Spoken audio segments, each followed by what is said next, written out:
Good evening, everyone. Welcome back to another wonderful tasting with a virtual tasting society. I am Vadim Perlovsky, and today we are excited to welcome a small distillery, a micro distillery out of Colorado, one that I'd never heard of until a certain friend of mine said, you have to check them out. You have to have them on. You have to hear their story. And here we are.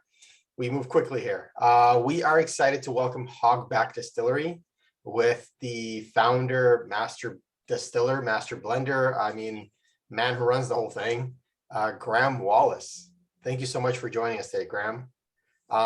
We have the members. I think everyone here is now a member of the LA Whiskey and Spirits Guild. And if you're not, please do join. It's a fun group. We do not discriminate based on geography, gender, or anything else that starts with G.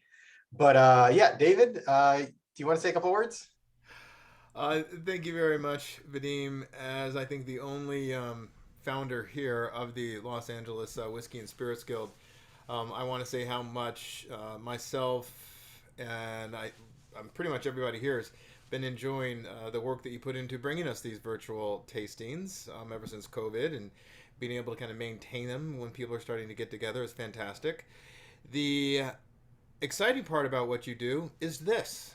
Hogback. Never heard of them. Looking forward to it. Really excited. And you know what? I do have to take issue with something that you said a moment ago. Your friend, Anna. Well, I think she's all of our friends. So we all claim her, not just you. Not just you. Because we really respect everything that she's doing at that other place. That There's has a that royal kitty. hour. Yes. There's a royal we. So anyway, thank you, Graham, for being here. We're really looking forward to this. Awesome. Thank you, David. Yeah, I see all familiar faces. You know the drill. Get nerdy, ask questions. We are here to dive into this. As Graeme told me when we were emailing back and forth, he's looking for feedback. So this is one of those interactive, fun ones. Thanks, Kate. Yeah. So Graeme, please tell us a little bit about yourself. Tell us a little bit about Hogback. We're here for this. Okay, well, thank you for having me on. Thank you, Anna, in particular. We've met twice and over the last year, and always nice. I know your interests, Anna, and hopefully all the other listeners have a similar taste and will enjoy our whiskies. My name is Graeme Wallace, unusual spelling, but that's what it sounds like, Graeme Wallace. I'm from Scotland. I was born there. I moved to England as a young child, and then in later life moved back to Scotland. Scotch whisky is my passion. I have to say that I was somewhat biased towards Scotch whisky and never really entertained the bourbon world whilst I was in the UK. I sampled some bourbons, but never really got into it. And then about 6 years ago, I decided I wanted to come live in the US. I'd been to the US many, many times, and had to figure a way of getting over here. And it seemed the simplest way to move from Scotland to America was to start distilling, believe it or not. So it was about 5 years ago that I finally had an operation up and running and started distilling, and been distilling ever since. My focus is still very much on malt whiskey and on Scotch style whiskies. So I've sent you a number of samples, and there's a little bit more malt whiskey than anything else in those samples. So hopefully we can sway you guys. But for me, my goal is to make malt whiskey in line with the Scotch whiskey. That's not to say that I'm copying a Scotch whiskey, because I never will be able to. It's always going to be different. There's over 100 distilleries in Scotland. They all taste different, so there's no reason why I can't be different as well. So it is all about the Scotch whiskey, but I do have bourbon and rye as well, and I've enjoyed playing around with that to create some wonderful tastes as well. Behind everything I do, it is Scotch whiskey. So I'm looking for complexity, approachability, but complexity, and just a good drinking whiskey. I look at this as a retirement project. I'm not trying to conquer the world here. I just want to make great whiskey that I'd be happy to drink at home, and that's what I drink at home most nights, my own whiskey. So I look forward to hearing your input and answering any questions. Anna did warn me that you guys can get pretty technical. I do make my own whiskey, so hopefully I can answer all the technical questions. And feel free to ask anything related to Scotland as well. Fantastic. So two things. One, we have 6 very different samples in front of us. What order would you like us to taste in today? What do you want to start with, and which way do you want to go? So 2 of those samples are peated. Mhm. So I would always leave those to the end. Mhm. So I have them presented out in front of me here, and in reverse order, I would suggest doing the peat smoked 100% malt whiskey, because it is the biggest peat flavor. So that's the cream colored label. Then I would go with the Wallace single malt that is also peated. It's cask strength, but it's not such a heavy hitting flavor. And then I would go with the Wallace non-peated, also cask strength. Then the Eclipse rye finished in a rum barrel, again cask strength. Oaken Aspen, cask strength, and then the regular Oaken Aspen. So we'll start with the regular Oaken Aspen. Fantastic. That's the order I had them in. That makes sense. And then, yeah, we can pour the first. Should we pre-pour the cask strength ones? Let them open up. I would assume that'd be the way to go. Sure. I don't know how you guys got hold of the whiskey. I sent you a bottle, but So they're 1 ounce vials. So everybody has a 1 ounce sample in front of them, and most people will have 6 glasses in front of them as well. okay. So yeah, Yeah, we're all about making sure we can taste everything as we go through it. let's do that. Let's take 5 Oh, minutes. and David has a custom made glass holder too. Look at that. Fantastic. Yes. So I'll pour some samples out for myself then.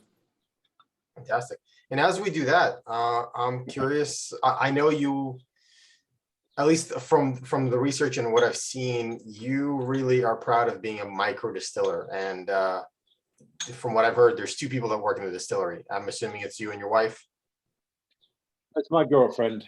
Okay. But yeah. Yes, we have a couple of other people who work part-time, just a few hours here and there, but it's pretty much myself and Catherine. Very cool. Okay. And what is your preferred? You said you're imitating or emulating the Scottish, the style of Scotch. Do you have a favorite region that you're going for? Do you have a favorite distillery you're trying to emulate? Not necessarily.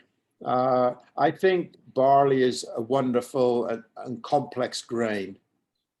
And obviously, if it's a single malt whiskey, it's made from 100% barley. So barley is a very complex grain, but it's also relatively light and can easily get drowned out by a new oak barrel. So when I talk about emulating Scotch whiskey, it's the complexity that will come through because of the barley and because they're using pre-used barrels. Gotcha. I have a very soft spot for one particular distillery that goes by the name of Ardbeg. I'm guessing you guys have all heard of Ardbeg. It's known for being a particularly peaty whiskey, not the most peated as far as flavor is concerned, but it's fairly peated. And I was fortunate 23 years ago to be at the distillery when it was brought back to life. So it had been pretty much closed for 25 years, just operating about 1 or 2 months of the year. And then it was acquired by another company and brought back to life. So I feel very privileged to have been there at that occasion, so much so that I wrote a book specifically about that distillery. So there's a soft spot in my heart for Ardbeg Distillery, as well as a great appreciation for their whiskies. So that is one style that I'm trying to reproduce. If I can replicate Ardbeg, and fool anybody to thinking that when I've made his Ardbeg, I'd be a happy person. Awesome. Do you Very want to good. talk about the aspen finish on these? Because I think that's a pretty unique way of how you're adding interesting Coloradan flavor. Sure. Shall we do that whilst we're tasting? Let's do that. So I should say that the only whiskey that I distill is the malt whiskey. So the whiskey that we have in front of us has been sourced. I'm not shy about that. I think there are some great whiskeys out there, and my strategy with that is if I can take something good and make it better, then I'm doing something right. And again, that takes you back to the history of Scotch whiskey with the blenders.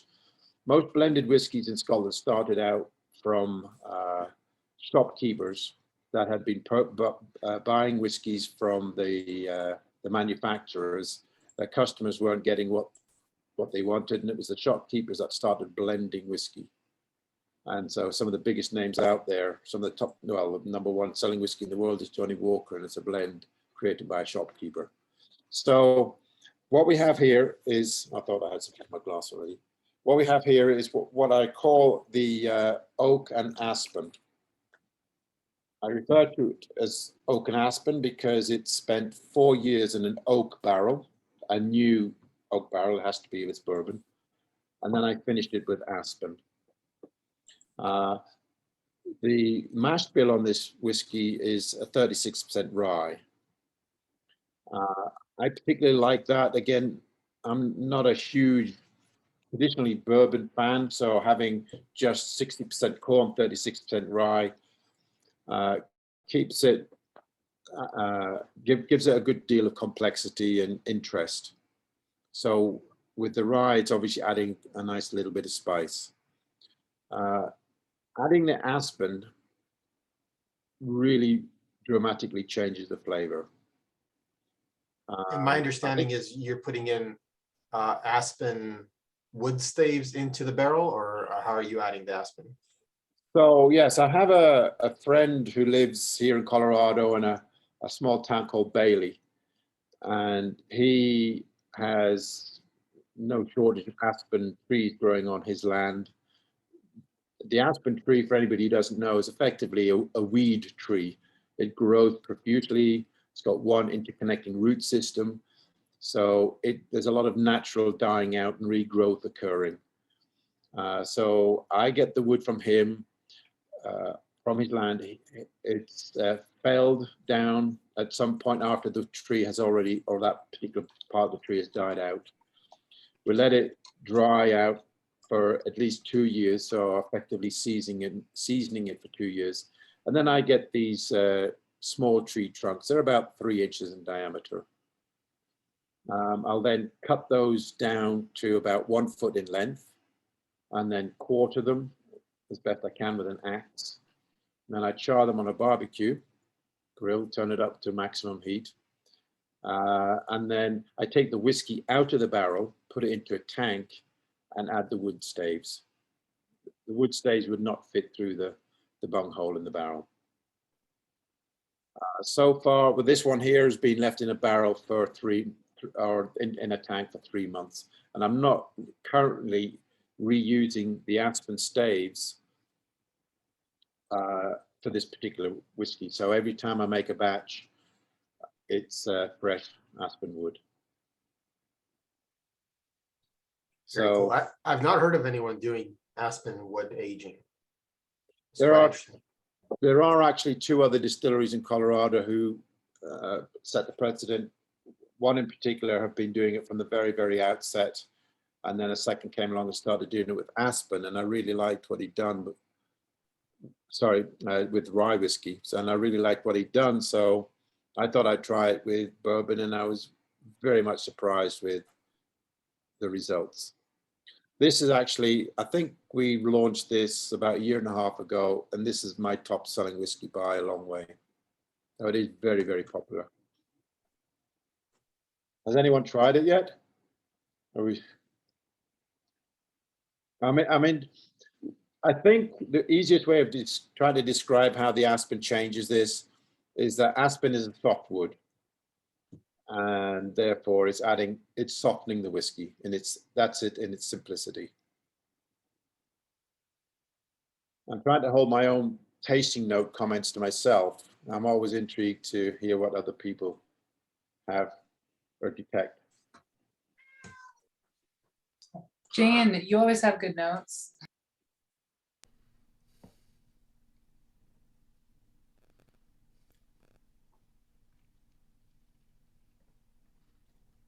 It is definitely a unique finish on it. It's like the finish, the back end of it, definitely you can tell it's different. And probably that's the aspen. I'm trying to figure out a way to describe it. I like it. It's almost like mace. Like mace and, that undertone of nutmeg with the like slightly buttery undertone, and like it's not cinnamon, but it's really close to it, which is why I was thinking mace more likely. It's like a really good black pudding. A black pudding. It's got that spice flavor, not necessarily the black pudding itself, just that spice. Right. And it leaves there's definitely that sweet spice that's left in your mouth and on your lips and tongue afterwards. So as I said at the beginning, it is a rye bourbon, so there's 36% rye, and so I think that's a lot of what you're picking up is actually the rye, right? And the aspen adds a softness to that. It also adds I feel a sweetness, a fruitiness, and even maybe a honey element to it, and a thickening viscosity.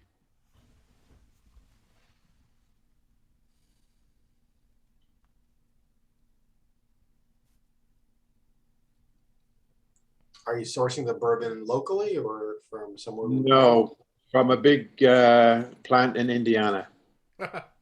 Gotcha. They make great whiskey. Yes, they do. Their former master distiller has recently moved to Colorado. Really? Yeah. Do you know his name? Yeah, we had him on for a tasting. He runs, he does distilling for Old Elk now. Ah, so they were sourcing their whiskey from the same place. Yep. As does hundreds of others. Yeah, normally when I drink bourbon from there around this age, it's got kind of that spiced honey flavor. But I think the aspen, what's making it change is it to your point is it feels more like a spun honey, that it got a little silkier, a little softer, kind of rounded out the sweet notes. I mean, I really like the whiskey prior to adding the aspen. It's a great whiskey. And I personally, I'm not saying that adding the aspen is making it better. I don't claim that, but it certainly changes it, and it makes it more approachable because it does soften out some of that spice. Gives it I think it's a really smooth whiskey.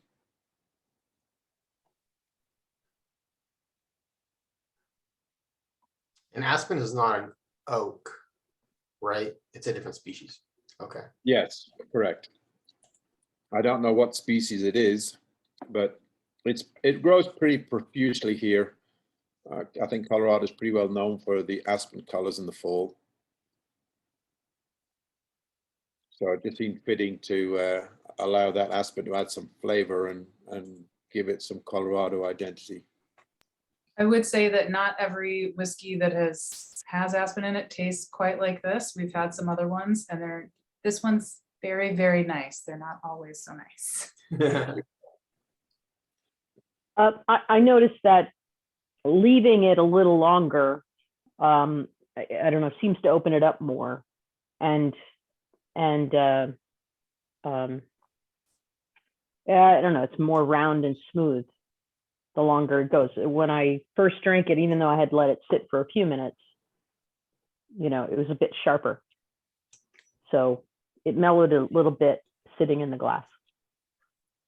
Do you find that every time you have a first sip, that it can be a bit hard, no matter what whiskey you almost have to acclimatize your mouth to the alcohol, even at a lower proof? So it is very small batch. I mean, basically, I'll do 3 barrels at a time. So I'll dump 3 barrels into a tank and then add the aspen. But every batch is really quite different because there's no science in what I'm doing, no exact science. Well, that's a good thing. I'm trying to do the same amount of wood, but you do have to keep an eye on it because some wood might be older or younger than other wood. Right, you might leave them on the barbecue a little bit longer than you might hope, and who knows? Yeah. Number 4 or 3 char. Yeah. Is it a gas grill or is it a propane or is it a charcoal grill? It's almost a bit of all of those.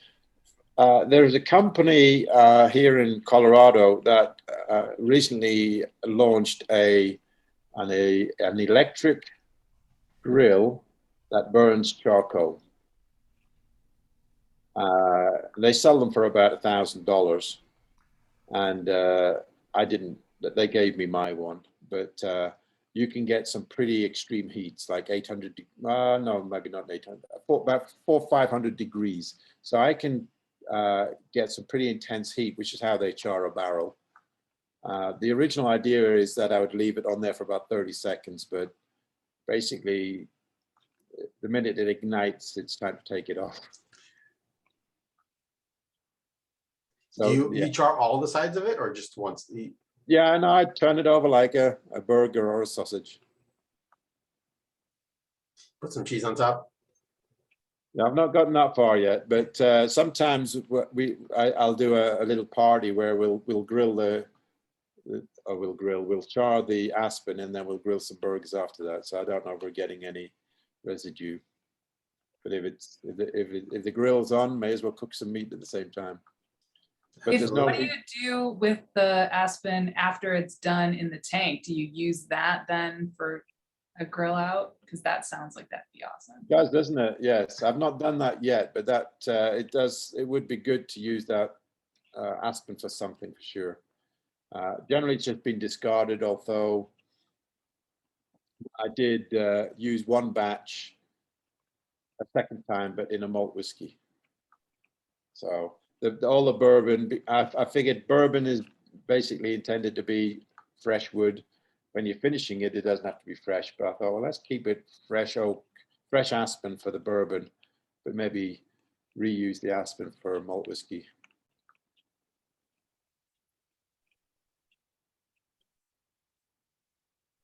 Very cool. And so the second sample is the same thing we're drinking now at 44% at cask strength, right? Same exact whiskey? It's the same whiskey, but it is from a different tank. Okay. So you will get differences. The way I feel that it's differentiating is that one batch I felt that I was tasting apricots. That was becoming a predominant flavor. And then another batch I was tasting peaches. So from batch to batch, you're still getting that soft fruit, but one is a little bit sweeter than the other, just simply from batch to batch. And the cask strength, is that a small batch as well, or is that a single cask? Again, yeah, it's 3-barrel batch. 3-barrel batch. Sometimes we do a store pick, so customers can come along and pre-select the barrel that we will choose. So we'll let them come in and try 4 different whiskeys, 4 different barrels, and then we'll do a single barrel aspen finish. And we let them choose how long the aspen stays in as well. So we give them samples on a monthly basis. That gives them allows them to be part of the process. Absolutely. This cast strength, I feel like the nose is really fruity.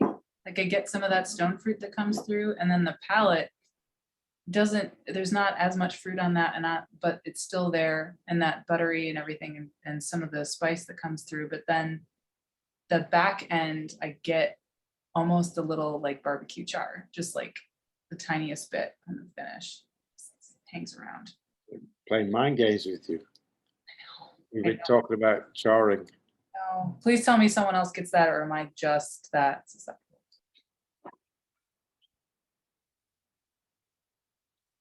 I was gonna say all that stuff was just right on the tip of my tongue, but you said it first. All that same stuff. I'm happy to let my tongue kind of calm down after that first sip. It's just like, it just jumped on at the end and went boom. I'm like, oh, wow. But yeah, flavors all day.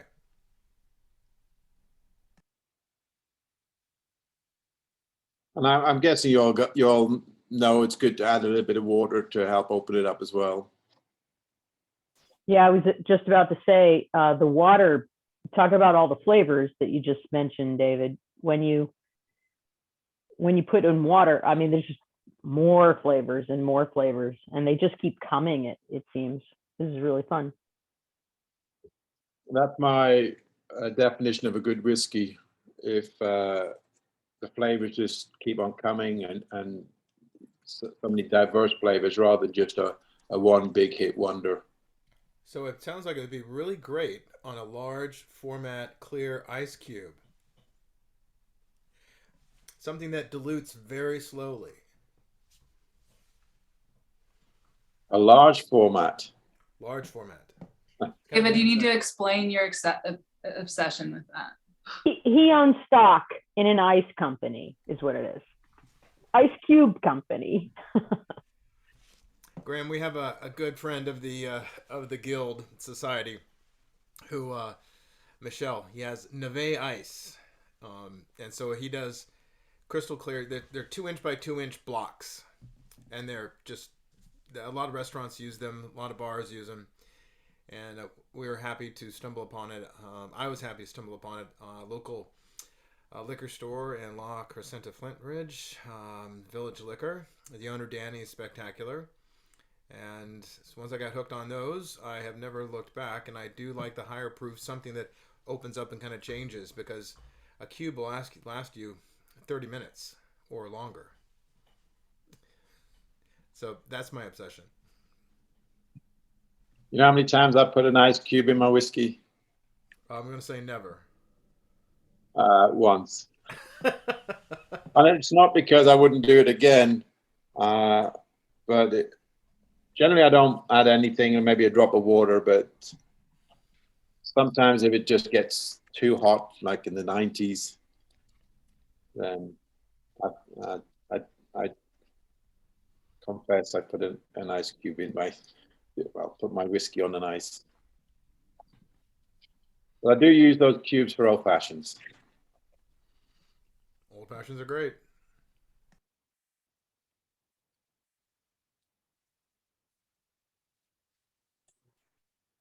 I just recently made some really fun ice for when friends come over. I'll show you guys next time you're over. Really pretty ice molds. Wow, this is fantastic. And Graeme, I gotta say, I'm revisiting the originally when you sent me the sample of the Barrel 35. Oh my God, I fell in love with it. This is what really cemented. Not to say I didn't trust Anna's judgment, but after trying this, I was like, I gotta share this with the group. I feel like this is richer. That's Yeah. what you're drinking now. Yes. Yeah. Oh, so this is the same exact thing. It's the full bottle. Yes. Yes. Yeah. I can't recall now. I'd need to check my notes. You feel this one is richer? I feel like the sample is more rich, more concentrated than the bottle was. Do you when you bottle a cast strength from the barrel from the vat, do you diluted at all, or you just nothing added, nothing removed? Just fish out the stave and go to just bottle it. Yeah. Okay. Yeah, I know some people got definitely got some barrel char or sedative in their bottles. My wife's like, no, you can't send this. I'm like, these are whiskey nerds. They'll be happy to have that. That's a badge of Yes. honor. Yeah. So let me think. Pretty much all the cask strength. So the Wallace single malts and the oak and aspen cask strength they were straight from the tote, or straight from the barrel. It wasn't run through a bottling line because none of those had been bottled. So you were getting the raw ingredient. Fantastic. That's the way we like it. Thank you. I have to ask, is that your clan's colors behind you? The backdrop? Is that the Wallace clan? The tartan.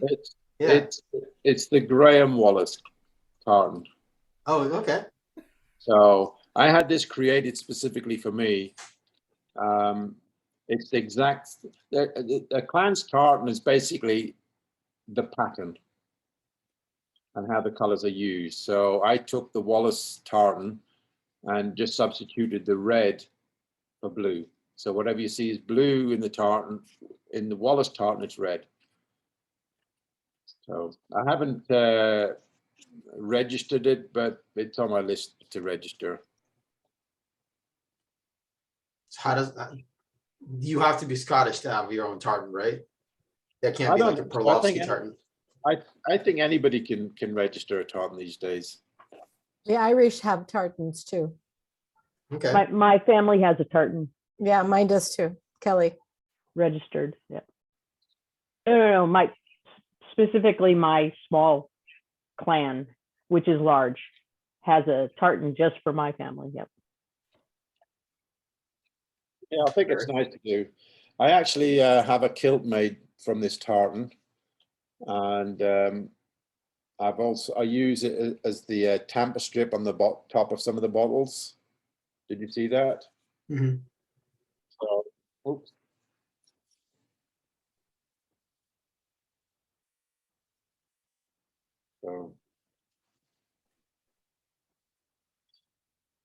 So yes, I've not registered it yet, but I approached them about creating a Wallace dress tartan or registering it as Wallace dress, but I think that name has already been taken. So I may call it Wallace whiskey tartan. It's got a good ring to it. Mm.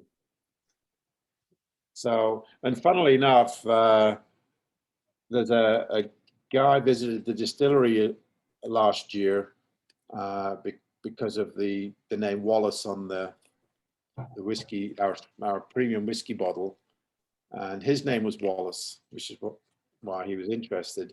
And he's about to get married, so he asked if he could have some of the tartan for his groomsmen wear. So I've given him a few yards to play with. So that's quite cool.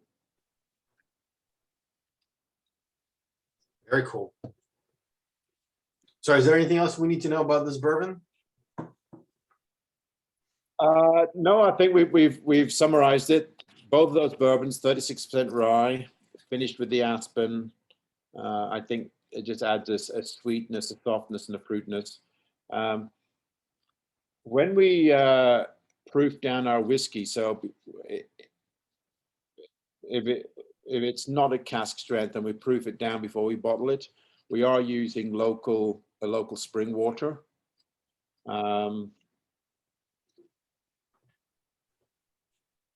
If you can read that, it's called El Dorado Springs. Fantastically soft and neutral water. So if I'm diluting my whiskey at home or when we dilute it to bottle it, this is the whiskey, this is the water. And I think it is good to use natural spring water. How many cases of that spring water does it take? It's quite a lot, actually. So we buy them in 5-gallon drums. That's the largest they can supply it in. So 5 gallons. And we'll go through, if I'm diluting, let's say 3 barrels of whiskey from around 60 ABV to 45 ABV, probably about 6 barrels, 30 gallons. Wow. Are you doing a slow dilution or are you just dumping it all in at once? I'm not doing a slow dilution in the exact definition. I know a lot of people make a big deal about that. I guess I've been doing it anyway, in that you do your calculations, and if it says, if your calculations are to add 60 gallons of water to your whiskey, then I'll add 10 gallons and then reproof it. And it'll obviously, hopefully tell me I need to still add another 20 and then reproof it again. So I have been proofing it down in stages, but that's only to make sure I don't make a mistake or and over dilute it. But I know there's a lot of, there seems to be a lot of buzz right now about slow dilution. I've never done the experiment to see whether it makes a difference or not. Maybe you spoke to people who are adamant that it is, but I would like to do the experiment myself before I'm convinced. Well, have you heard? Luckily, you have the capability. Yeah, we've had a few people say. I think it comes from France. It's more of a cognac style, and that's where they got it from. And people swear by it, but. Well, it's certainly something that we should explore. But as I say, I've never really done it in one hit anyway. I generally do things quite slow, just by nature. So I would have to do it the opposite way and just try and dump all 60 gallons or 30 gallons in one hit, which I'm not so keen I want to do. So Graeme, tell us again, you said you moved over about 6 years ago. Yes. And then when did you open up the distillery and start getting barrels? 5 years ago. And then did you also have the framework and everything inside for distilling at that time, or did you source that gradually, like your stills and your? I'm just wondering if you've read an inside story on me there, but yes. For me to be able to come to the US and live here, I applied for what's called a treaty investor visa. And in order to get that visa, I had to start a business and invest money in the business. So my original idea was to be buying barrels from distilleries and have an independent bottling company was the original plan. But that didn't involve me making much of an investment, so they turned my application down. But having visited a number of over 30 Colorado distilleries, I thought, well, it doesn't look so hard to starting up a distillery here. And I actually considered Colorado and California. California was the second option, but Colorado was just an easier option. So I did go ahead and buy all of the equipment because I had to. But within a very short space of time, my stills were very, very, very small Portuguese Ambilic stills. I don't think they're the best for making malt whiskey. You can make malt whiskey absolutely using those stills, but I bumped into another Scotsman by pure coincidence who had also come from Scotland to Boulder or to Colorado to start a distillery making Scotch malt whiskey. He had more funds than I had, so he had a Scottish still shipped over from Scotland. And we got talking and we came to an arrangement where I would use his still. So I've been making my whiskey on his still, which is made by the same company who are making all the making stills for about 90% of the industry in Scotland. It's a fantastic still for making the style of whiskies that I like to make, which are full flavored whiskies. So for the last 4 years, no, for the last 3 years, I've been using his stills. And the barrels that you've been laying down and aging, what is your timeline? What's your game plan for the stuff that you do have in barrel right now? So yeah, you'll just, I don't know if how well you guys know the traits of a Scotsman, but we're quite frugal people. Hence us reusing ex-bourbon barrels. The bourbon barrels can't be used a second time, so they're shipped over to Scotland and other countries. But that's 90, I'd say 70-80% of Scotch whiskey ends up in the ex-bourbon barrel. So what I'm doing is, after I've sourced the whiskey, I'm filling my malt whiskey into the sourced whiskey barrels. So most of the whiskey I've not gone out and bought barrels. I've just bought the barrels of whiskey and reused the same barrels.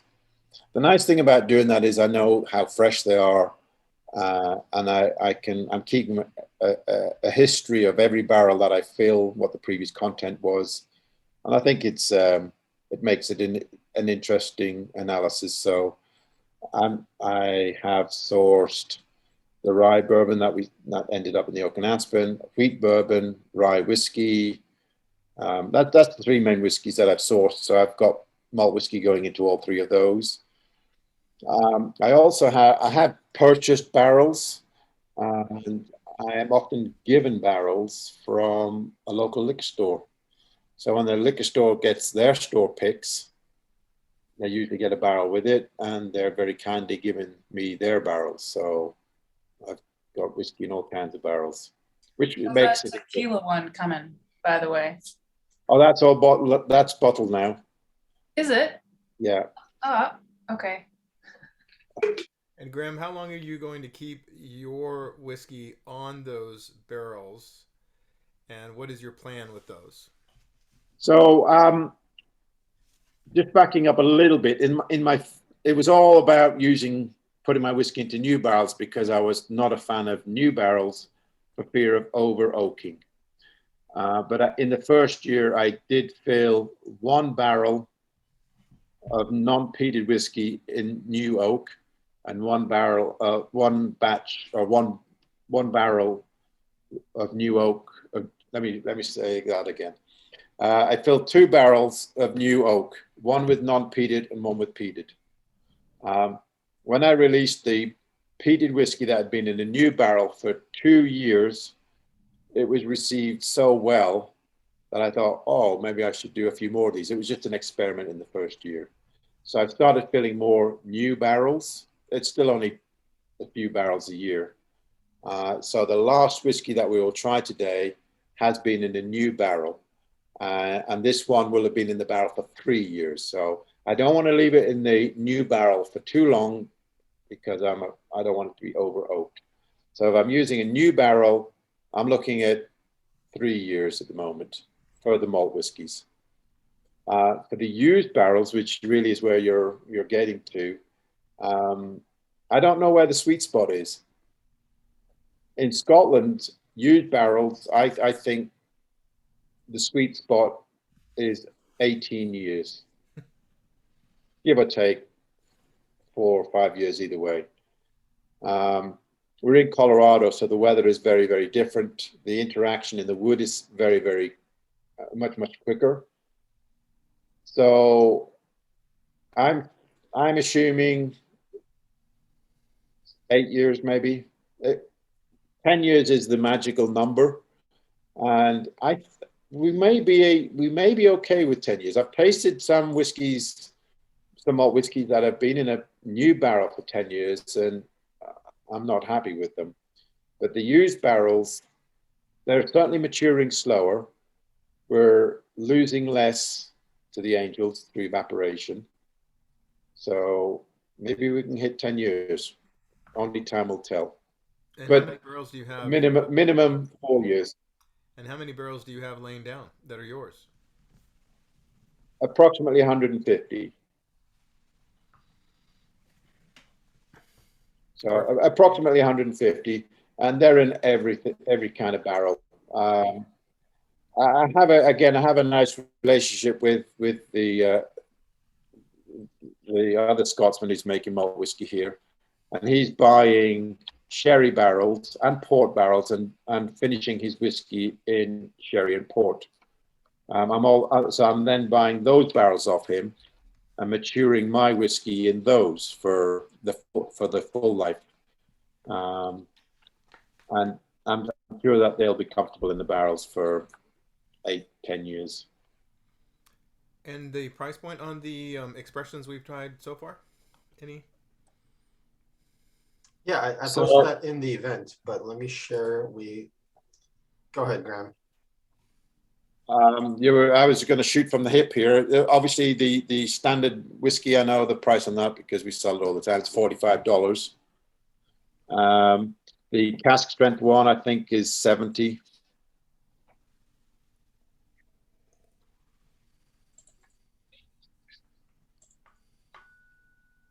Well, I know it's 70. Tell us about this rye one, Graham. Yeah, I'm on the Eclipse Rye right now, and wow. So this one is also $70 on the price point. It is cask strength. It's a 95% rye whiskey. It's a softer rye. Interestingly, the rye comes from Scandinavia. So it's not an American grown or a Canadian grown rye. And as a result, it's a much softer rye grain. So this is minimum 4 years old again. When I say minimum 4, I'm shooting for it to be as close to 4 again to try and avoid over oaking. So minimum 4 years, and then finished in a rum barrel. So no additives or anything, just naturally what was in the barrel. And again, with the rum, with the barrels, every batch is going to be different. The supply of the barrels are different. So this expression that you have here was actually finished in a rum barrel from a distillery in Colorado called Montana Distillery. It's the only distillery in Colorado that purely makes rum. So the other people make rum, but they're making other things. This distillery is focused on making rum. So I was sourcing my whiskeys from them. The barrels from them. And you said this is a classic 95.5 rye? Yes. The idea, again, try to create something that's complex, a little sweet, not too much rum. Just a hint of rum. The style of rum they make, I'm curious, is that more of like an agricole or something? Or because I get a lot of like grassy notes that I associate with rum on the nose for this one. I'm not sure.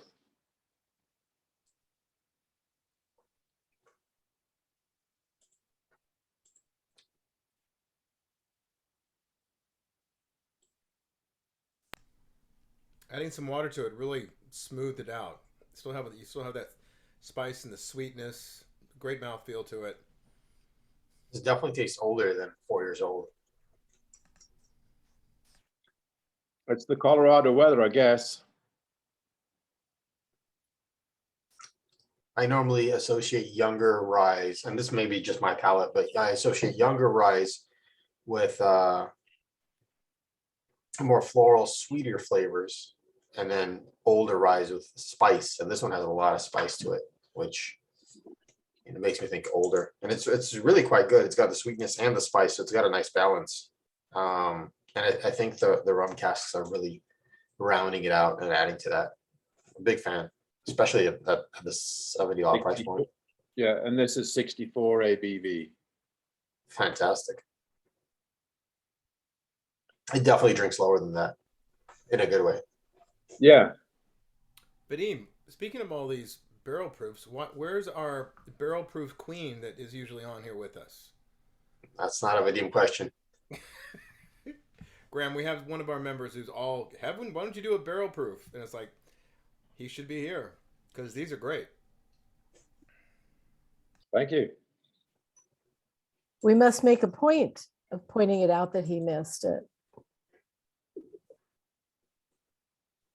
Yeah, I think for me, I think the sweet spot for a whiskey is around 50 ABV. That's where I like it. But the nice thing about barreling anything at cask strength is you have the option of proofing it down, adding a large ice cube. Graham, have you ever given thought to proofing down some of your barrel proofs to kind of get more bottles out there?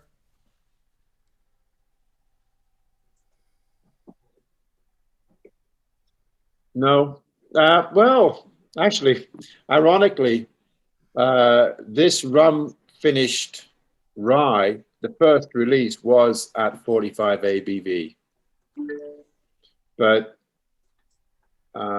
it just didn't seem special enough. So I thought, well, and it just wasn't hitting the mark. So I thought, let's proof it up a bit higher. So I thought of going at 50 ABV, but I had a series of different strengths, and I had a few people tasting with me, and I was swayed to go with the cask strength. So I tried different amounts of water, and it tolerates the water very well. I proofed it way down, and it was still very tasty. So I'm surprised at how well it tolerates different amounts of water. it is a very light and, as you say, floral rye when it is younger. But yes, it's a full and rich flavor for sure.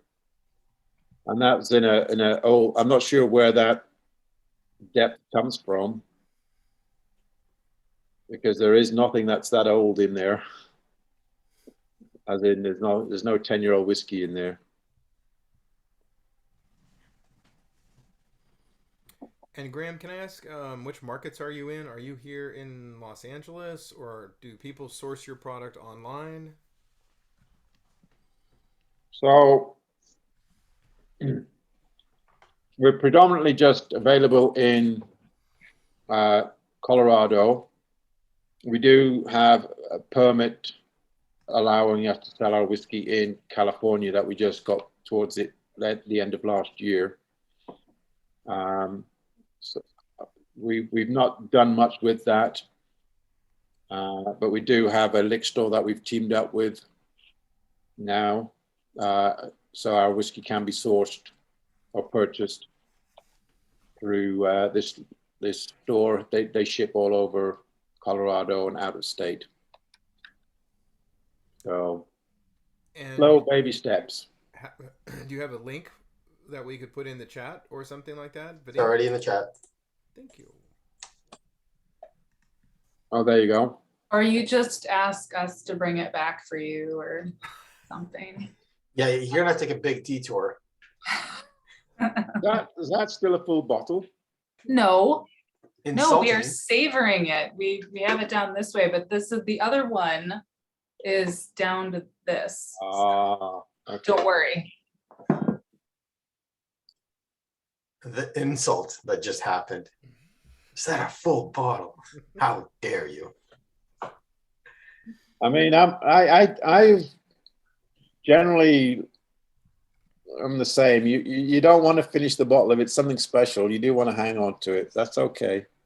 A drinking bottle and a special occasions bottle. So, but yeah, hopefully, unfortunately, the rules in the US are very strict with regards to shipping alcohol or spirits from state to state. Very draconian rules, if I may say. It's easier to ship whiskey from Scotland to Italy than it is to ship whiskey from Colorado to Tennessee. Each state has its own rules, which makes it very difficult, and it makes it very hard for a craft distillery to get their product out there. But I think maybe 5 years from now, the rules will be more relaxed on that. It would be Good to nice know. if we can ship the whiskey straight from the distillery to anybody who wants it. I thought that was a thing during COVID that they allowed you, but I guess it might be only within the state. Again, yeah, it's different rules for different states. Makes But sense. California seems to be pretty relaxed in that regard. So that's why if somebody was in Wyoming, which is a neighboring state to us, the easiest way to get our whiskey would be send the whiskey to California for a Californian store to ship it to Wyoming. You know us, California, we're known as the state with the least amount of laws and regulations. Almost as few as Boulder, Colorado.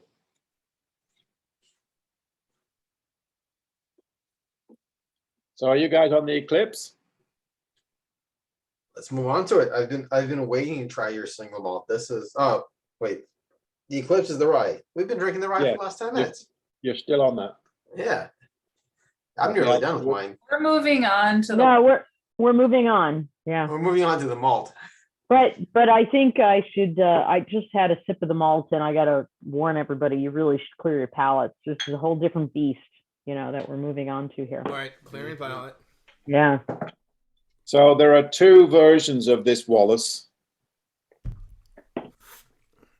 One is peated, one is not peated. So I'm recommending the non-peated first. which batch is this? Do you know? What do you mean by batch? Well, because we have the one, right? Or- Barrel. So yeah, Anna visited the distillery 6 months ago. Thereabout. She visited. So I'm talking to everyone else.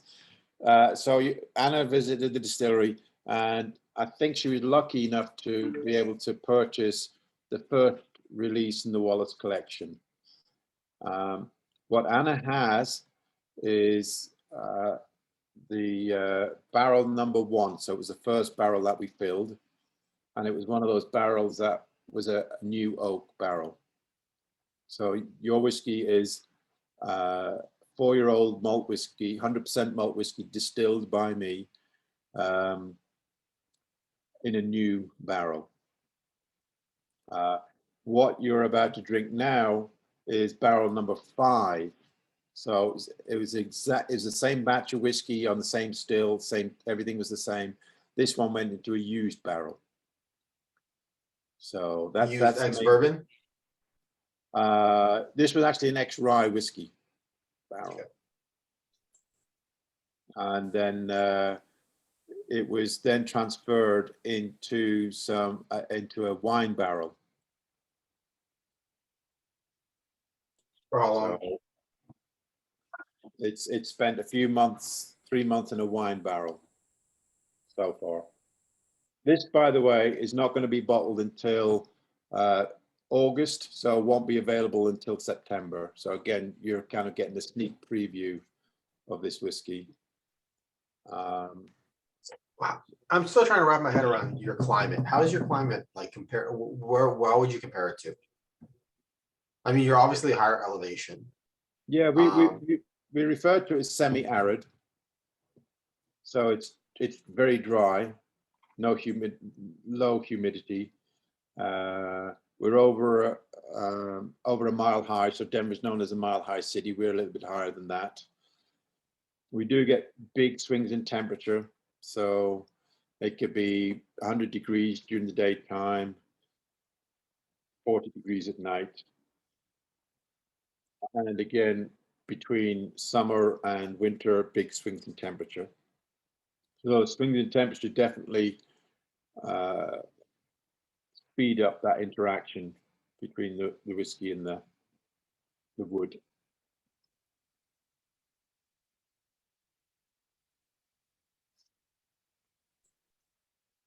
No offense to the first 3 bottles, but wow, this smells amazing.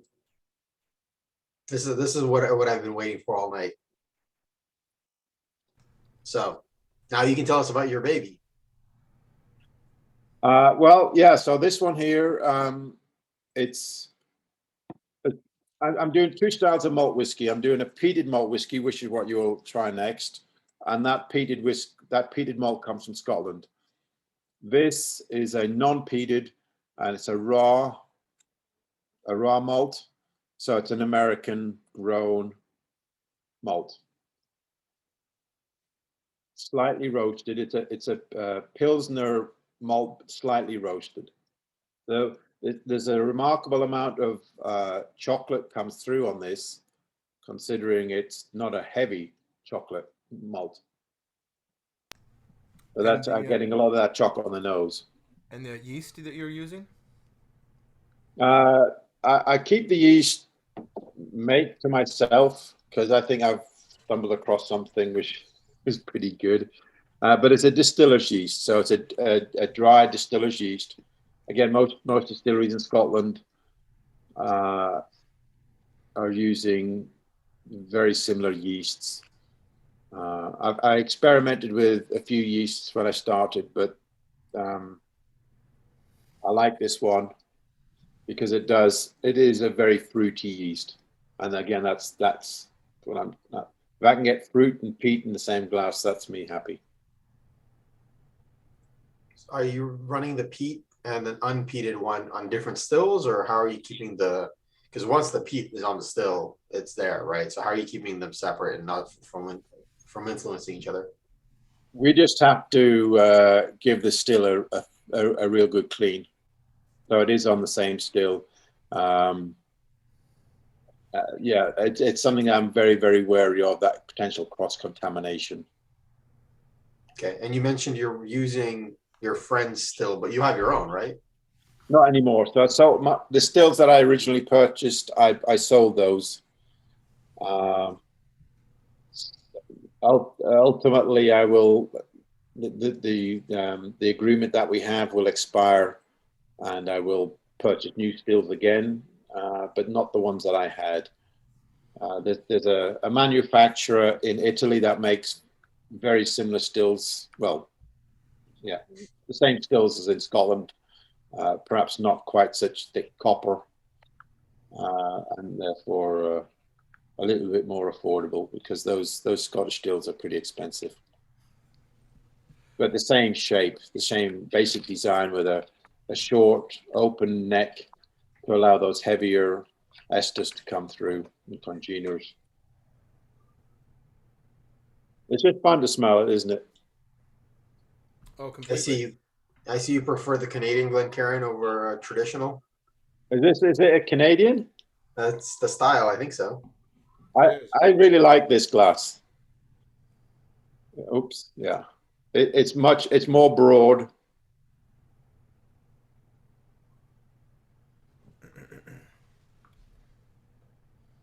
Are you gonna have to move out of your current space then? Because there's not room in there for stills. Correct. Yes, we're looking at that right now. We're exploring different locations. So, yeah. And Graeme, could you tell us again how you finished this expression? Yeah. So it's spent 3 months in a wine barrel. What kind of wine? A Cab Sav, Cabernet Sauvignon, that we drove out to California to pick out. So I have a friend who's a really, really big wine nerd, and he suggested certain wineries in Napa that he would think would be nice to finish our whiskey in. So this wine barrel actually came from the Philippe Tonnier winery in Napa.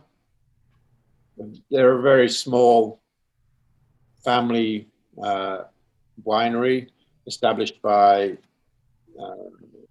one guy and his wife, and his daughter now runs this winery. So this barrel was first filled in 2017, and the wineries will generally only use those barrels twice, but this one had been used 3 times.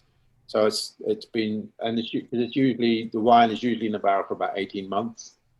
So this is 3 lots of wine. And I don't know if you guys can tell, but there's a slight little pink hue comes through, which is obviously where it's picking up the wine. I don't know if anybody's getting wine notes. Oh, this is so soft, so fantastic. You really have a talent. How long are you fermenting, or how are you doing your cuts? How long is your still running? 3-day fermentations. Open? No, closed. Okay. It's easy, better control. The way I'm approaching this is I'm trying to get the best grain I can buy.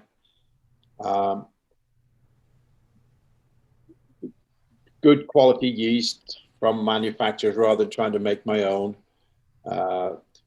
Following the practices in Scotland of mash times, mash temperatures, fermentation times. The still, I'm fortunate to be currently using a Scottish still. As I say, it's a very large still. One final spirit run will fill 3 barrels. So, I mean, it's tiny on Scottish scales, but as far as a craft distillery, 3 barrels from one run is pretty good. And I am trying to get maximum flavor through, so I'm cutting fairly late into the tail. Not super late, but later than a lot of people. So it's all about trying to get all those flavors. So how much of your focus is on these malts? Is specifically on the unpeated malt? This is what you do full time, or is this more of like a passion project, hobby, and you do other things? Or oh no, this is my full-time project. Yes.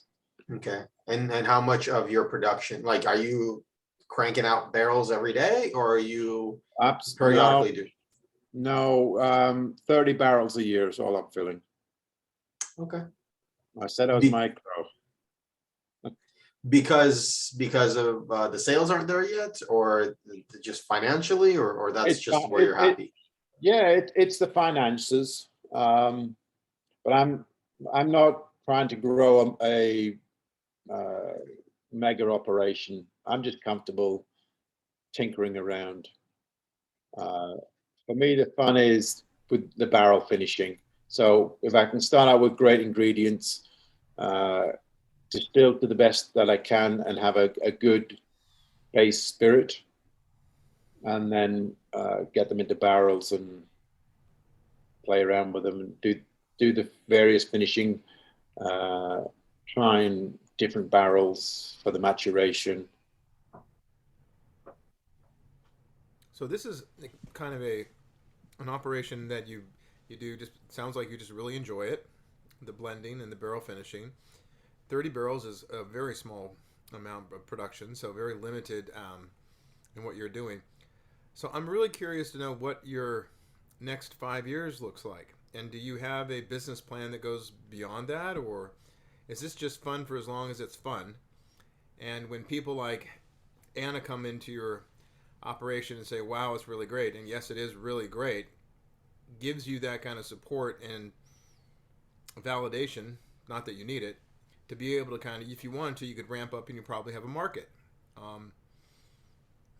We've done over 130, 140 of these. You're up there. So you have a product. I mean, you get these heads nodding up and down, so it's fairly sophisticated. Dilemma. I'm not a young man anymore. That's why I'm asking. Huh. So I'm wondering, it's like, do we have to really tater out and chase down all the bottles we can get until you say, I'm going to do something else? Or are you going to be around doing this for a while? I'm not going to be doing anything else. Okay. I just don't know. I have 3 sons, but sadly they're all still in the UK. So there's no one to take over the business. We'll just have to play it by ear and see how it goes. I've got options. I'm sorry. No, don't be sorry. You're making a fantastic product, and you do you. Like, I'm glad we got to try it and get to enjoy it. So thank you for spending the evening with us. This is absolutely fantastic. Yes, 100%. You said you have 150 barrels in your warehouse. How much of that is your malt versus your bourbon and your rye? Oh, that's malt. Malt, okay. And how much of your malt is peated versus unpeated? 90%. Peated. Yes. I mean, yay. Clearly an Ardbeg man. Got it. Well, I'm glad we get to I haven't tried the peated yet, but your unpeated is absolutely delicious. I will give you that. As David has pointed out, we've had our fair share of trying whiskeys, and you're doing something really special here. Yeah, I mean, Thank you. I love American single malt, but getting this much flavor and complexity and maturity out of malt at this young of an age is not an easy thing. Like most of the climates that are able to get even a fraction of this flavor are doing it in the hotter climates, and that comes at a cost of its own because you're speeding everything up. But this has the complexity of a whiskey at least twice as old as what it really is. Well, thank you. I'm just always striving for balance. So Graeme, Jason is in Michigan, and he has a very large whiskey following of people, and he is extremely well studied and well versed. Yeah, I just sent your name to the ABV network, so you might be getting a call from them. For a single barrel? No, for probably an interview and including you in some contests. So I've never entered any of my whiskey into any contest because, well, any of the whiskey prior to this one, because I didn't distill it. And I feel that even though I blended it and created something, I didn't feel right to enter a competition. I did feel right in entering my single malt, 100% distilled by myself. And I don't know if Anna knows this, but did you know I won a competition with the bottle that you have, Anna? So I hope you haven't opened it because it might be worth something. There is a whiskey there's a whiskey magazine in the UK called Whiskey Magazine. They run Icons of Whiskey competition, I think it is. So the first barrel, so the bottle that Anna has, barrel number 1, release number 1, won best American single malt from a single barrel this year. So that's the first competition. I submitted it to the San Francisco competition, and it won a gold there. I've submitted it to the American single malt, or the American, the New York competition, whichever one that is. Still to hear back from that. So pretty happy with the start on that.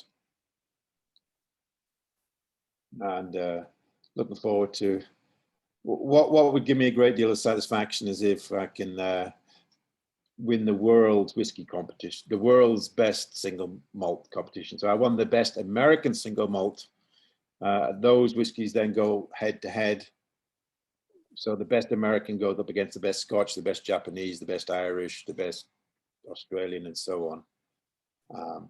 So it would be nice to beat the Scots. Wow, that's going to be tough, but maybe you'll do it. I got to say, unlike Jason, there's going to be a little trash talking right now. So Jason, I hope you're okay with it. I have not really met an American single malt that I really like. There's something weird about the American single malt. I don't know what it is. There's a funkiness in them as a rule. And I really wasn't expecting to like yours, but I really, really enjoy it. So I guess I'm not surprised it won the best American single malt. See, this is a trash talking. I don't think there's much competition. My hope was that I could be a big fish in a very, very, very small pond. What's funny is that I was going to say exactly the opposite of what Kate said. I was going to say that we've had our fair share of American single malts, and they've been really fantastic. Like, there's good single malt in America, in my opinion. We've had quite a few brands, some of which Anna was the one who brought to my attention. I got to hang out with the master distiller in Vegas recently, and there's really good whiskey coming out there. And the fact that you took first place and you won gold really says something. At least to me, I think it really says a lot. You know, there's you're David and Goliath type of deal. Like everybody's friendly, and it's not really like that. But the point is, you won gold against brands that have millions of dollars behind them, where you're running you're doing 30 barrels a year. That's like a day's worth of production for a lot of these guys. So that really says a lot. Yeah. You can only do what you can do. You try your best. Well, let's get into the peated, because now that I've poured them, all I smell is peat. Yes. And I want to hear, I know you have a story about where the malt comes from and the specifics to the location, so please share that too. And before we get to that, yeah, I have a question. Right, so I'm smelling these too, and you said to drink the Wallace first. It's lighter than the peat smoke version. Well, no, there's two Wallaces. there's the peated malt, Wallace peated malt, 61 ABV, Yes. and then there's the peat smoked, which is 50% ABV. Right, so that should be the last one. Right, but when I smell these things just on the nose, it feels like the 50% ABV smells lighter on the nose. Okay. But are you saying that on the tongue it's heavier? Well, it's lower proof. I just think I mean, we could swap them around. I just feel it's richer because it's been in a new barrel. Okay. The bigger flavor. And the younger your whiskey is, the more that peat will come through as well. So Okay. the peat smoked is 3 years old, whereas the Wallace is 4 years old. So even though it's cask strength, I think there's more of a punch on it. and I think that the extra proof will kind of balance out the smoke a little. It should. And Yes. what was Anna asking about the source of the malt? Sorry, we digressed. Kate has that effect. So there's about 5 main malting companies in Scotland that supply all the distilleries. So barring the odd micro or craft distillery, all those major distilleries that are making whiskey globally are all getting their majority of their malt or all of their malt from 5 malting companies. So I'm getting my malt from one of those. And it's pure coincidence. It wasn't any part of any strategy, but it's pure coincidence that the malt or the barley for the malt is grown in the fields in northeast Scotland. It's a very fertile area of Scotland, and they get a decent amount of sun, but also a decent amount of rain. So that's where I'm from. So this grain, this barley was grown in the fields around the town where I was born. And in addition to that, I don't know if you guys are familiar with the malting process, but grain is harvested, it's soaked in warm water to germinate, and then the process is halted by drying it out. Most barley is dried out with an odorless fuel. Traditionally, they use peat, and peat is thousands of years old decomposed vegetation, which is when burnt, gives off a lot of smoke. That smoke's infused into the barley. Well, the peat used to dry the barley out for this particular whiskey that we're about to drink, or you're probably already drinking it. It's the same peat bog that my parents used in my home when I was a child. So the same peat that we burnt on our home fire is used to malt this or to dry out this barley and infuse that. Okay, Graham, you're the first person that I've heard say that you use peat as a heating source. Did everything in your house smell like that? Absolutely. Oh my goodness. Yeah. So your Yeah. house and clothes and everybody smelled like campfire. Yes. Worse than campfire, probably, because I don't know. I don't know if you've heard of the term peat reek. Reek means it smells really, really badly. So it was a derogatory term to use the term peat reek, but it really did. It infused everything. When I come home from the distillery, it's in my clothes, it's in my hair, it's everywhere. And it's not necessarily the nicest of smells, but you get used to it. Oh, it's just like anything. Like if you're working in a fish cannery, you know, even though they could smell the place 5 miles away, you kind of got used to it. Mm-hmm. All right, Graham. I have to admit, I'm not a peat fan, but I think you have actually accomplished your dream. This has the fruity, slight peat notes. It is actually very delightful to me, and everyone in this group knows how I feel about that. So, congratulations. Yeah. Everybody in this group will tell you how much I really don't like peat. I think this is, I'm not going to buy a bottle because I really don't like peat, but I found this phenomenal. I think you're going to win worlds with this one. But what do I know? Because I really don't like peat. I just find I think you did a great job. Oh, I think so too. This carries that soft note of the peaches and stone fruit, and then yet has that smoky undertone. It doesn't slap you across the face with the peat, but it really, especially on the finish, you get that, and it's pleasant. It's not peat reek, you know. But actually, this reminds me of sitting in my cousin's home in Ireland, you know, when they're putting the peat into the stove. I mean, there's something, it brings out ancient memories. I don't know how to explain Wonderful, it. Kate. Yeah. That's a good quote there. Brings out ancient memories.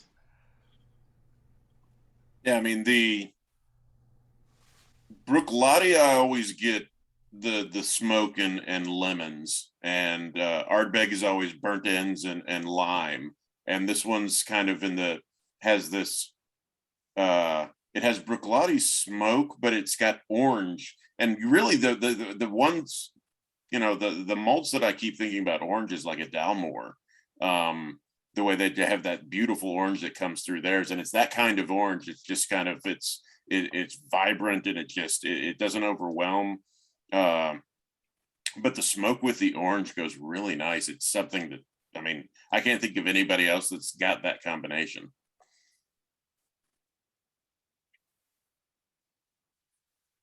I mentioned Ardbeg as an aspirational brand to achieve or aim for. And I also mentioned that I was fortunate to be at the distillery when it was brought back to life 25 years ago now. It was a fantastic time to be there because they had barrels that were 25-year-old, just left and neglected in the warehouse. So I had the opportunity to taste some pretty interesting and special whiskeys from that distillery. And to me, this is what I'll be trying to achieve. Some smoke, but fruit, and pretty soft, not overpowering. So even though it's cask strength, I don't think it's as overpowering or as strong as the next one. Graham, may I ask a little deeper dive question? When you say you were there when it opened, what do you mean specifically? Were you working there, or were you there just buying a bunch of booze? So I used to have a publishing business. Okay. So I used to write about all things Scotland. So I had a publishing business that started out as a way for me to sell my photography. So I used to be a landscape photographer. And so the first books that I produced were coffee table books of beautiful Scotland. And that got me into doing a whiskey book and then another whiskey book. So I kind of got into the whiskey scene through my photography, through my publishing. And so I was working on another book at the time, another whiskey book. And just to see the story come, the distillery come back to life, I just thought, I've got to write about this. So again, just pure coincidence. That's how I roll. You just, if you're a Scot and ends up in America, I guess you're the type of person who just goes with the flow, Excellent. follows the open doors. Well, we're happy you opened that door and went in. Yeah, this is excellent. Yeah, you heard a million compliments from a bunch of people who don't like peat. I was going to say Nellie and Phil got to speak up because they just came back from Peatland. I mean, Scotland.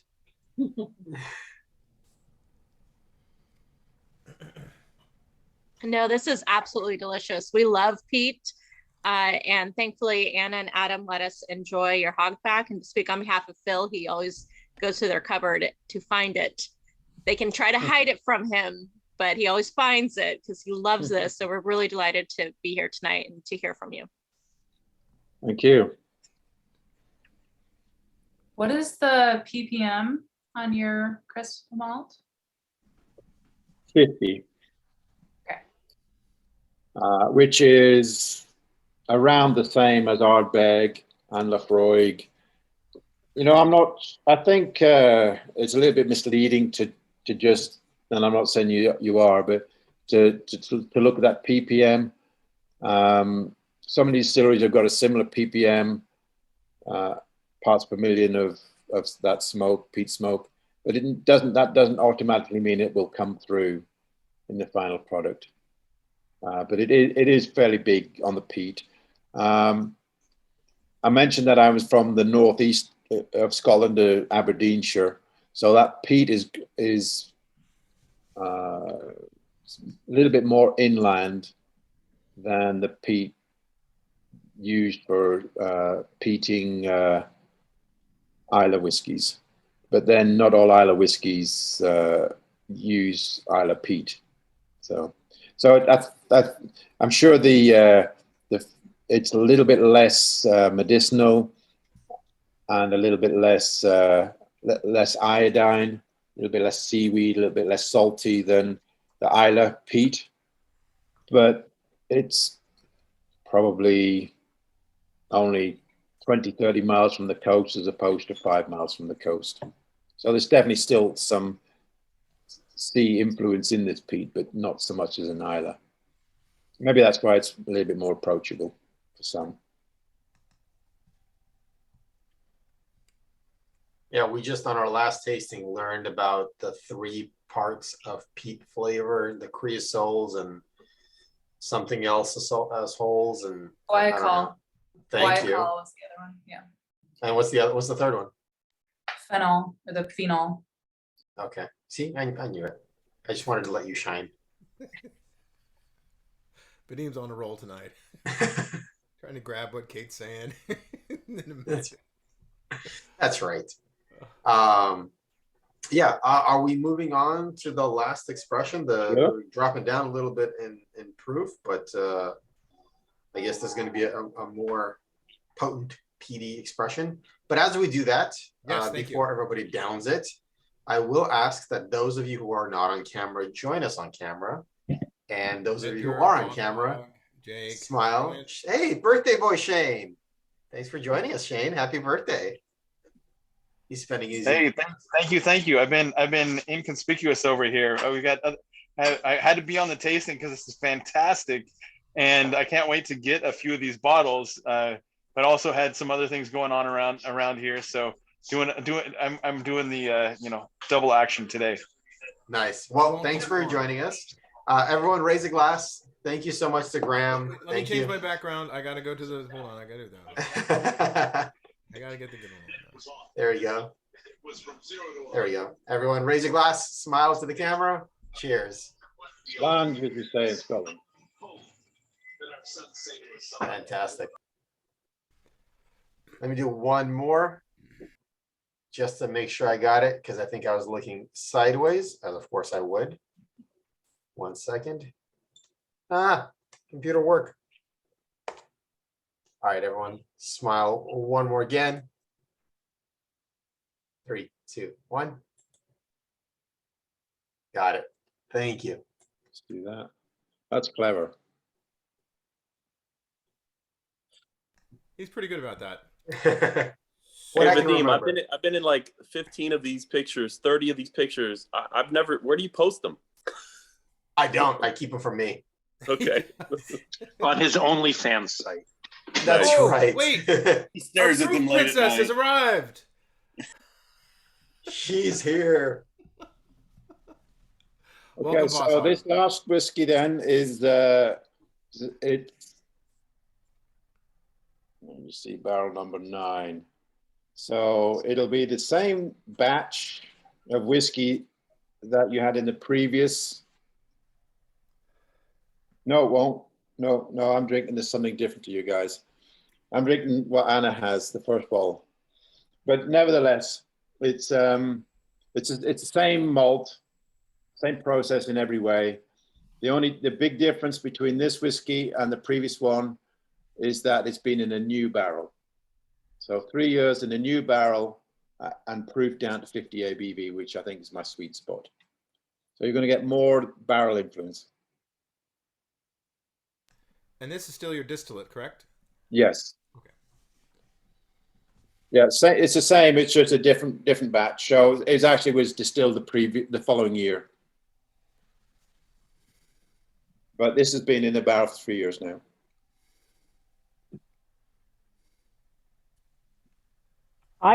To me, this is lighter than the previous one in terms of peat, but they're both Chocolate amazing. jumped up in this one. Like the first one was chocolate and orange, and then we went to the peated Wallace, and it was the orange and the smoke, and now we're back to smoke and chocolate for me. So just to clarify, I'm looking at the photo I have of the lineup. So the previous peated was barrel number 14, Yes. barreled on August 8, 2018. And it is Scottish peated malted barley matured in ex-rye whiskey barrel in Colorado, then finished in a 2018 Cabernet Cab Sauv. So it's the same process as the unpeated was. Sorry? Same process as the unpeated one. Yes, and that's why I've released these two at the same time. They were distilled in the same year. They've both been in ex-rye barrels. They've both been finished in wine barrels. The barrels are both Cab Sauv, but from different wineries. Mm-hmm. I love the transparency that everything's on the label. Yeah, I mean, we want to know what's in the bottle. It makes it more fun. Yep. As you're drinking them. So yeah, I thought it was interesting to put them side by side so you could see how a peated and a non-peated compared. Yep. And then, as you said, the 100 proof one is a single barrel number 9, and the one we're drinking is bottle number 3 of 170. Tastes way better than bottle number 6, just so you know. Graeme, can I ask a question about where did Hogback come from? And how did you come up with the logo and the branding that involves, like, I grew up in Little Rock, Arkansas, so that looks like a Razorback. I've heard that many times. Yes, I imagine you would. Particularly of that one graphic that you have that I have as a screensaver. Behind you now? Reminiscent. Uh-huh. So I'd love to know the story. So I actually it's a long story. Most of mine are. I'd spent a few years in America back in 84 to 86. So I was at college in Texas in 84 to 86. And had a good friend, met a good friend from college who became a lifelong friend. He moved up to Colorado and was working in Boulder. And the original idea is that he would come on board with me on this project. So I was still in the UK and we were throwing out ideas. And I wanted a name that was clean, simple, And I like the idea of having some kind of an animal logo. I just felt it helped capture people's attention. So we were going backwards and forwards with names, and it was he who suggested the name Hogback. And the reason he suggested the name Hogback is because of the ridge in Colorado, a mountain ridge that runs the full length of the Rockies. So the Rocky Mountains run north to south throughout the whole of Colorado Rockies. The front range is called the Dakota Hogback Ridge. And so that's where we took the name. I figured being still in the UK, not knowing Americans or Coloradoans that well, I figured it would be an immediate understanding that Hogback is Colorado. But sadly, only about 15% of people in Colorado are natives here and know what the Hogback Ridge is. So I'm on a journey to educate people what the Dakota Hogback Ridge is. Good, and I'm sure there's gonna be a lot of people educating you about college football, which. But I think it's a great association, and I think you will be doing a great job getting the brand out there, because I think you're doing phenomenal work. And some of those comments in the chat, I mean, what the heck? Vadim, this might be one of your favorites? Pete's? Yeah, as far as peated go, I finally put my lips on the cast strength one, and oh my goodness, it's really as mild as you promised. Maybe it's the wine, maybe it's the rye cask, it's something in it, but it's definitely enjoyable. It's quite good. But I do have to hunt down a bottle of the unpeated malt. I think that's really special, and I may have to come visit you next time I'm in Colorado just to pick that up, especially if it's only 10% of your supply. You gotta start making more of that. Are you on about the one we sampled today? Yeah. Yes. So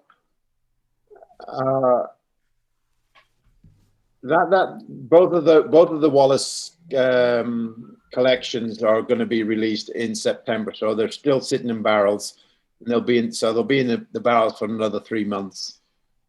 It might change the dynamics a little bit. It'll be interesting to see. But I haven't made a lot of non-peated. But if it's non-peated that you like, that's exactly what I was distilling today. Oh, so fantastic. Yeah. So we're right in the middle of doing a big batch of same malt, but non-peated. Awesome. Because the response has been better than I'd anticipated. I was just wanting to make peated whiskey, but you've got to go with the response. Well, the finishing in the wine barrels, I think, really brought a lot to it, and it was a great compliment. I'm not sure if Mr. Hogg was here earlier. Did Mr. Hogg sign up for the expressions, Vadim? I can't remember, but I do like your red ears. That background is perfect. It is. I did not. What were you going to say? No, I was going to say you would have loved these because the 62 to 64% on everything. Finishes, I mean, well, hopefully Vadim has another set so that I can maybe have them. This one was completely sold out with a wait list. Really? Exceptional. Yeah. All right. Well, I may have to bribe Anna to send me a sample of her barrel number 1, though. I'm sure Shane is drinking other things, so I'll just take his backwash, whatever's left. So that's for his birthday. No, Nellie and Phil are the ones that go sneak over to Anna and Adam's house and try to grab the Hogback. Yep. So yeah. Anna, hide me a sample. If only you had 1 ounce sample bottles laying around. If only. It's so unfortunate I don't have any of them. I'll make sure to send you a couple extra next time. And so, Anna, how did you and Graeme connect, or how did you find out? Is this a single malt thing, or is it just like, I've had this and I need to go meet this? I think she's got like a sense. She walks into a city, she's like, ooh.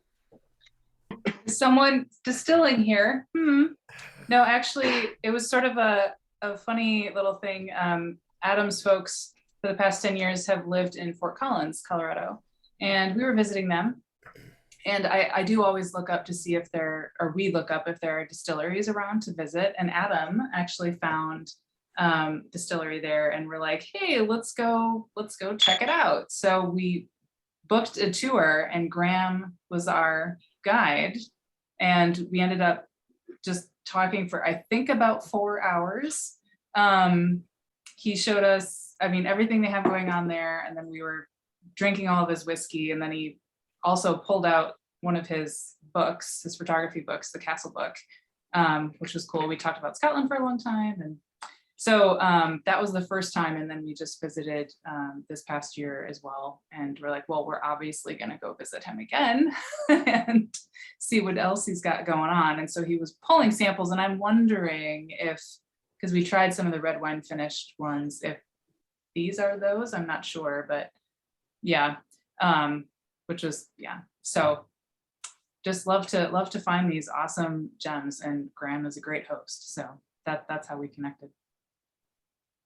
Thank you for sharing, both of you, to Anna and Adam, for bringing this to us. This is really a true treat, and I guess the value, the benefit of being part of a virtual tasting, with Vadim, is that you get these things from, you just never know what you're going to have, and this has been really a treat. Thank you. Thank you, Anna. Keep bringing those. I have my scouts everywhere. See what I can find. That's right. Graeme, is there anywhere that we can find the Ardbeg book? I'm curious because you've talked about it, but I don't know if we could find it anywhere. I think you mentioned it's on Amazon, right? Oh, it's eBay. Yeah, eBay. Yeah, I don't know if anybody's a technical wizard out there, but because I had an Amazon account, a selling account in the UK, I've just never managed to master how to, never managed to master opening a selling account for Amazon in the US. They think I'm a dodgy character or something. So it was just easier to I only have a few hundred copies here in the US. Most of them are actually sold at the distillery in Scotland. Is it the big green book? Yeah. That says Ardbeg on the front? Yeah, so that's actually edition number 2. So the first edition that I released was after the first 10 years of having been opened. It was a brown, a peaty colored cover. It was called Heavenly Peated. And then I reprinted it after another 10 years, which is the green cover called, the brown one was called Peaty Provenance. The green one is now called Heavenly Peated. Play on words. Someone's selling it as ultra rare and impossible to find. So it's a bit like everything I do. Or are they talking about the author? Yeah. Yes. Impossible to find. Hey, I wanted to jump in one more time, for our special guest that was talking about my samples that he's going to borrow from. Sorry, they're all gone. Good luck. And this has been fantastic. Just amazing whiskey and a great, some great whiskey to drink on my birthday. So thank you so much. And I can't wait to find some of these bottles and add to my collection. It's so good. Thank you, Shane. Oh, we took a vote. Graeme, what do you think was the favorite of the night? Everybody voted. Or has quarter of a second. I'm going to say the Wallace non-peated barrel number 5.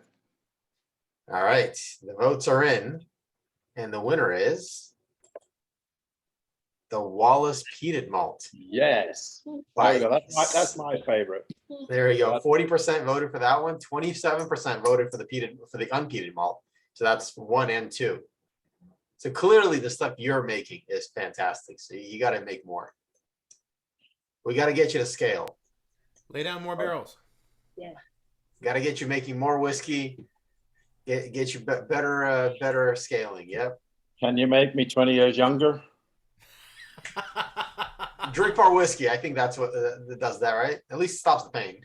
Well, I don't know if I can drink much more. Awesome. Graeme, thank you so much. We really appreciate it. We appreciate you spending the evening with us. This has been absolutely fantastic whiskey. We look forward to seeing where you take this and more of your expressions. And hopefully we can do this again in 6 months, a year, or whenever you feel like it.